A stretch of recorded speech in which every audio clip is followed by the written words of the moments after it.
po muna natin dito sa dating si Bagyong Mirasol na ngayon ay tinatawag na natin sa international name na Tropical Storm Mitag. Ito po si Mitag ay nasa layong 465 kilometers sa kanluran ng Calayan, Cagayan. At ngayon meron po itong taglay na hangin na aabot sa 65 kilometers per hour at bugso na aabot sa 80 kilometers per hour. Kung napansin nga po natin ay nag-intensify pa nga ito ngang si Mitag bilang depression po kanina, ngayon ay tropical storm category na.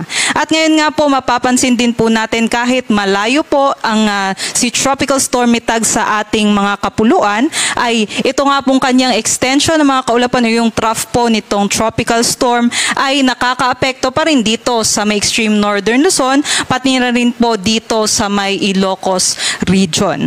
At ito naman po ang ating mga kaulapan dito sa kanlurang bahagi ng Luzon, Visayas, pati na rin konting bahagi dito sa Mindanao ay sanhi naman itong southwest monsoon na may konting enhancement po or pagpapalakas dahil naman nitong si Tropical Storm Mitag. Kaya asahan po natin yung makulimlim na panahon na may tsansa na mga scattered rain showers, especially during the afternoons and evenings po yan dito sa may Central Luzon area, particular sa Zambales, Bataan, pati na rin po dito sa may Pampanga, Bulacan, sa may Metro Manila, western sections din po ng Calabarzon, sa may Mimaropa area, pati na rin sa may western Visayas, Negros Island region at dito rin po sa may Zamboanga Peninsula. Kaya't posible po yung mga flash floods at landslides sa mga nabanggit na lugar, kaya't mag-ingat po yung ating mga kababayan.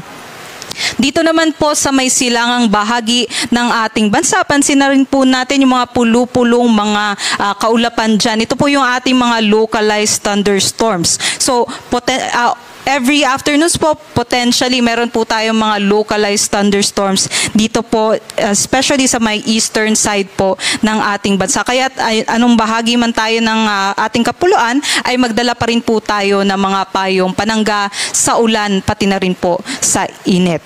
Dumako naman po tayo dito kay Tropical Depression Nando. Sa ngayon, wala naman po itong direktang epekto pa sa anumang bahagi ng ating bansa, kahit wala po tayong nakataas na wind signal sa anumang parte po ng ating kapuluan. At ngayon po ay nasa layo po ito na 1,260 kilometers sa silangan ng Central Luzon. Meron po itong taglay na hangin na aabot sa 55 kilometers per hour at pagbugso na aabot sa 70 kilometers per hour. Patuloy po itong kikilos pa northwestward sa bilis na 50